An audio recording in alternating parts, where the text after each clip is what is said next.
Hello, everybody. How are you doing today? I'm certainly hoping that each and every one of you are doing fine. And I must tell you that I'm doing fine too. Thank you very much for tuning in to me again today. I really appreciate it. And as always, I would like to welcome each and every one of you to another episode of TJ's Topics. And of course, you do know that I am TJ. Yes, indeed. And I tell you, it is such a pleasure to be with you again on today. I consider it a joy, an honor, and a privilege to be able to come into your presence on any given occasion. It means a lot to me. And I tell you, as I come on today to spend this time with you for a few minutes, it's been a lot going on this past week. We have seen a lot of major headlines in the news.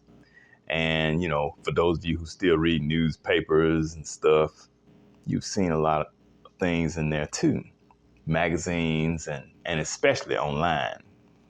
Well, of course, it's no surprise to anyone about the passing of one of the NFL's biggest players of all time, O.J. Simpson.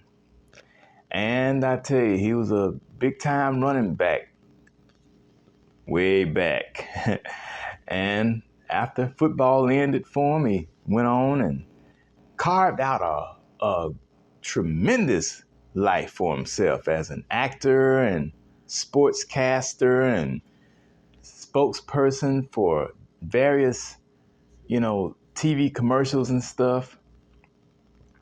But then in 1994,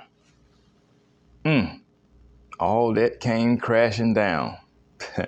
And if you're old enough, you probably remember exactly where you were the night when you found out all that as you sat there and watched that slow police chase going down the freeway in Los Angeles. I was 14 years old when it happened in June. And I remember it well because it was on my aunt's birthday that year, June 17th, 1994. And it was my aunt's 41st birthday. And believe it or not, I'm older now than she was then. But I remembered I sat up late that night. I was watching 2020 on ABC, and Barbara Walters and Hugh Downs were on there. And after that, breaking news came in, and all of a sudden there was this white Bronco going down the interstate, and the police were riding right behind them. I would remember that for as long as I live. And so that leads me to my topic for today, which is celebrating death is never a good idea. And believe me, it's not. Celebrating death is never a good idea. Now, I don't know where people get the come off, wanting to have a good time over the passing of an individual. I don't know where they get that from, but I don't think that's a good thing to do because, to be honest with you, I mean, we've all had our issues with certain people in our lives, whether it was a family member or friend or neighbor or coworker, classmate or whoever. We've had situations where those people were very unpleasant, hard to get along with, very difficult to deal with. And we always felt better when they were not around or when we weren't around them. But at the same time, we didn't necessarily want to see anything happen to them, though if anything had happened to them, depending on what the situation was and how it all played out, we would have felt some kind of way, of course, but I don't think it would have had too much of an effect on us. Like I said, depends on the individual and what the circumstances were, what type of relationship that we had with those individuals, whoever they were, and what happened leading up to their transition. But now getting back to O.J. Simpson, we all know that he was accused of murdering his ex-wife, Nicole Brown, and her friend, Ronald Goldman. Now, here we are 30 years later, and he has finally passed on just about a week ago now. But after 30 years, and mind you, he was acquitted of everything. I mean, he was totally acquitted of all of what happened. But people are still mad. And after the news broke that he passed away last week, there were so many comments online, and I saw quite a few of them saying that he should have been gone a long time ago, or they wishing something bad to happen to him. He needs to burn in hell, and I mean, all kind of stuff people have said. It's just ridiculous. Now, this is coming from a lot of church folks. Now, let me talk to you about that for a second. And we're still talking about O.J. Simpson, by the way. A few years ago, I went in the grocery store and I bought a tabloid. I think it was the National Enquirer. And O.J. was on the cover. They were saying something about whatever he did or whatever it was. But it was talking about O.J. And I laid it up there on the counter for the cashier to check out, and I was getting ready to pay for it. And now I want you to understand something. She's a Christian woman, she's a big old heavy-set white woman. and she wears this little pin on her smock when she's working behind the cash register that says, "I love Jesus." And she proclaims to be a spirit-filled woman. And I thought she was a Pentecostal at first, but I don't think she's a member of the Pentecostal church.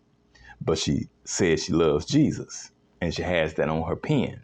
Well, anyway, when I laid my National Enquirer on the counter for her to check out that day for me, she looked at it, and when she saw O.J. on the cover, her face turned as red as this apple. Her face got as red as this apple that I'm holding right here. I'm telling you, she was flat-foot pissed at the fact that I was buying a tabloid that featured a man whom apparently she hated to his guts. I mean, she hated his guts. And she's not the only one. There's a lot of these folks out here who used to be big fans of O.J. and they loved him. I mean, he was an excellent football player. And after football, he was a great actor and big time star, sportscaster and pitch man for different commercials and stuff. Had a lot of endorsement deals. But in the summer of 1994, when that news broke and that police chase happened in Los Angeles, that's when all hell broke loose. And all of the fans of O.J., who had been fans of his for the previous 2 or 3 decades, all that went down the drain as soon as that news broke. So were they truly fans? I doubt it. More like what they call fair weather friends. They only with you as long as things are good, but as soon as things go south, then they turn and go the other way. So now a lot of those people are rejoicing over the fact that OJ has gone on to the other side. And they feel that he deserves to rot in hell and burn in the lake of fire and brimstone because he was working for the devil. But now, what about these Republicans out here up there in Washington, D.C., who are trying to block women from having rights over their own bodies? Somebody could say that they're working for the devil too, you know? But that's a whole nother topic for another occasion. So I want to ask you this. Do you think that it's a good idea for people to celebrate someone's passing, however they pass? It doesn't matter, if it's sickness, a disease, car accident, or even a tragic murder. Is it a good idea to celebrate the death of somebody? Even it might have been somebody that you didn't like, somebody that you couldn't stand, never got along with, someone who did you wrong at every turn.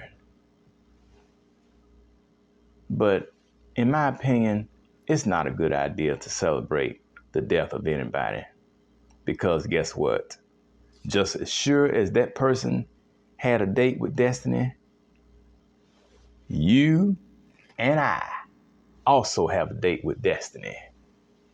And it's an appointment that we cannot postpone or cancel.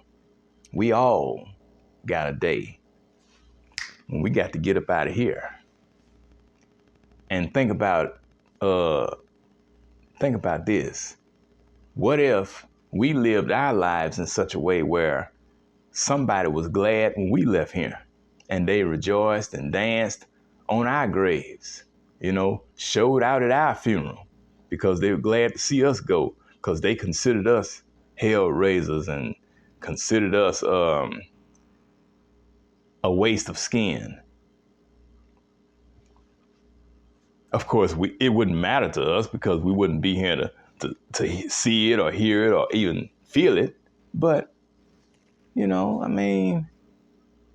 are enemies out here. So it's not just the stars and, the celebrities and stuff, big time people. It's just us average people too that somebody may not like. But I don't think that gives any of us a right to celebrate the fact that the person died. That's not nice. So that's all I wanted to say. Celebrating death is never a good idea, regardless of how a person goes, cancer or anything else, gunshot, however, being struck by lightning, anything. We don't celebrate the passing of anybody. However, just because we don't celebrate their death doesn't mean that we can't celebrate the fact that all of the dirt they did, all of the evil devices that they performed, and all of the wickedness that they carried out, that ceased along with them. Now we can celebrate that. All of the confusion that they brought into our lives, and all of the turmoil and the trouble and the dysfunction, and now those things are worthy of celebrating when someone transitions. But the transition of the person themselves, no, I don't go for that. Because just as sure as we celebrate the passing of that person, later on down the road, somebody's going to celebrate our passing.